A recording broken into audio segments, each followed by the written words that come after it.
اس کے بعد ایک عظیم آیت آ رہی ہے اس سورہ مبارکہ، بلکہ اس پورے گروپ کے حوالے سے جو میں نے عرض کیا تھا پل صراط کا ایک نقشہ آیا ہے وہاں، اس کی ایک جھلک یہاں بھی دکھائی گئی ہے۔ جو سورہ حدید میں تھا وہ یہاں ہے، یہاں اختصار کے ساتھ یا ایھا الذین آمنوا توبوا الی اللہ توبۃ نصوحا، اہل ایمان توبہ کرو اللہ کی جناب میں بڑے خلوص کے ساتھ، اخلاص کے ساتھ۔ اس توبہ کو یہی نہ سمجھیے کہ خدا نہ خواستہ کوئی شراب پیتا ہے بس اسے توبہ کر لی، ٹھیک ہے یہ بھی توبہ ہے، کوئی رشوت لیتا ہے تو رشوت سے توبہ کر لی، یہ بھی توبہ۔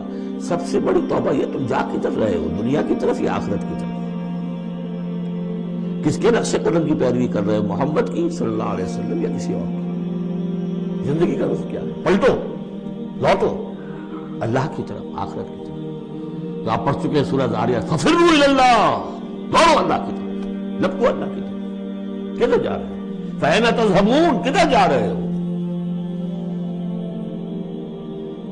یا ایھا الذین آمنوا توبوا الی اللہ توبۃ نصوحا۔ غفلت میں زندگی گزر گئی، اب بھی جب تک کہ موت کے آثار شروع نہیں ہوتے، کیا کتنا بڑھاپا آ گیا، موقع ہے، فرائض دینی کو سمجھو کہ وہ کیا ہے، ان کو ادا کرنے کے لیے کمر کسو۔ فرائض دینی صرف نماز و روزہ ہی نہیں ہے، فرائض دینی باطل کے غلبے کے تحت اگر تم زندگی گزار رہے ہو تو اس کے خلاف بغاوت، اس کے لیے جد و جہد، یہ نہیں کہ بس کھڑے ہو نعرہ مارو اور کوئی آپ کے اوپر گولیاں چلے اور ختم، تیاری کرو اس کے لیے، جماعتی زندگی ہو، ان کی تربیت ہو۔ 12 برس تک مکے میں جو کرتے رہے محمد رسول اللہ صلی اللہ علیہ وسلم، اس کا کوئی عکس ہو، وہ کیفیت تو پیدا نہیں ہو سکتی، یہ رتبہ بلند ملا جس کو مل گیا، کوئی عکس اس کا 1000 میں ایک درجے میں کچھ تو ہو، یہ پیدا کرو، تیاری کرو، سمجھو منہج انقلاب نبوی کیا تھا۔ اس پر میری ایک کتاب موجود ہے، شاید آؤٹ آف پرنٹ ہے آج کل، منہج انقلاب نبوی، باقی کیسے تقریریں جو بے شمار ہیں۔ توبوا الی اللہ توبۃ نصوحا، خالص توبہ، پاک توبہ۔ یہ نہ ہوگا دل میں کہیں چور رکھا ہوا ہے کہ پھر کرنا تو ہے وہی کام، توبہ کی تسبیح کرو، کوئی توبہ نہیں۔ اگر تم خالص توبہ کرو گے، عسیٰ ربکم ان یکفر عنکم سیئاتکم، امید ہے تمہارا رب تم سے تمہاری برائیوں کو دور کر دے گا، نامہ اعمال کے دھبے بھی دھو دے گا۔ التائب من الذنب کمن لا ذنب لہ، جو حقیقت میں توبہ کر لے گناہ سے وہ ایسے جیسے اسے گناہ کبھی کیا ہی نہیں، اور یہ کہ آئندہ بھی تمہارے دامن کردار پر جو داغ ہیں وہ بھی دھو دے گا۔ وَيُدْخِلْكُمْ جَنَّاتٍ تَجْرِی مِن تحتہا الانہار، داخل کرے گا تمہیں ان باغات میں جن کے دامن میں ندیاں بہتی ہوں گی۔ یوم لا یخزی اللہ النبی والذین آمنوا معہ، جس دن کہ اللہ تعالیٰ نہیں رسوا کرے گا نہ اپنے نبی کو نہ ان کو جو ان کے ساتھ ایمان لائے، صلی اللہ علیہ وسلم ورضی اللہ تعالیٰ عنہم اجمعین۔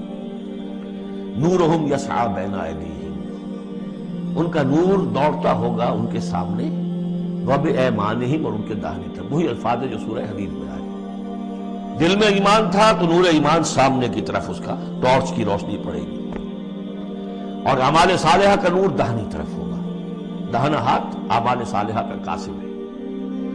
یقولون ربنا اتمم لنا نورنا، اور وہ کہتے ہوں گے کہ اے رب ہمارے نور کو کامل فرما دے۔ اس کو مطلب سمجھ لیجئے، حضور نے فرمایا جن کو نور عطا ہوگا، کچھ لوگوں کا نور تو صرف اتنا ہوگا کہ ان کے قدموں کے آگے روشنی ہو جائے گی، وہ بھی بڑی غنیمت ہے۔ اندھیرے میں پگڈنڈی پر چلنا ہو تو وہ اتنی ٹارچ کی روشنی بھی وہ معلوم ہوگا بہت غنیمت ہے۔ لیکن کچھ لوگوں کو ایسا نور ملے گا کہ جس کی روشنی یہاں مدینے سے صنعاء تک جائے گی، یمن کا شہر۔ ابو بکر صدیق کو کون سی روشنی ملے گی؟ ہمیں تو وہ ٹارچ بھی مل جائے تو بہت غنیمت ہے، لیکن جنہیں وہ تھوڑا ملے گا، کیوں تھوڑا ملا؟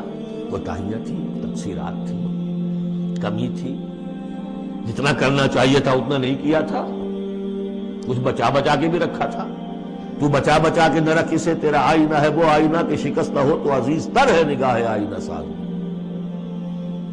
لہذا کم ہوگا پھر وہ دعا کریں گے ربنا اتمم لنا نورنا، اپنے کرم سے، اپنے فضل سے، اپنی شان غفاری سے ہماری کوتاہیوں کو ڈھانپ لے اور ہمارے نور کو بھی کامل فرما دے۔ اتمم لنا نورنا واغفر لنا، ہمیں بخش دے، انک علی کل شیء قدیر، یقیناً اے اللہ تو ہر شے پر قادر ہے، تیرا حق کون روک سکتا ہے۔ یا ایھا النبی جاہد الکفار والمنافقین واغلظ علیہم ومأواہم جہنم وبئس المصیر، اے نبی صلی اللہ علیہ وسلم جہاد کیجئے کافروں سے بھی اور منافقوں سے بھی. یہ آیت جو کہ تو سورہ توبہ میں بھی آ چکی ہے. وغلظ علیہم، سختی کیجئے. آپ کی طبیعت میں نرمی ہے اور اس نرمی کا ناجائز فائدہ اٹھاتے ہیں منافقین، کیونکہ قانونی ان کو پروٹیکشن حاصل ہے، مسلمان تو ہے وہ، تو آپ ان کے ساتھ بھی وہ معاملہ کرتے ہیں کہ جو اہل ایمان کے ساتھ کرتے ہیں. چنانچہ وہ کہتے ہیں ہوا اذن، یہ تو کان ہی کان ہے میرے، بس کان ہی کان ہے، سن لیتے ہیں، سمجھتے تو ہے ہی نہیں، دماغ میں بھیجا نہیں ہے ان کے.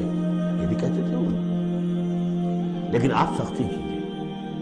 یا ایھا النبی جاہد الکفار والمنافقین واغلظ علیہم ومأواہم جہنم، ان کا ٹھکانہ جہنم ہے، وبئس المصیر، وہ بہت برا ٹھکانہ.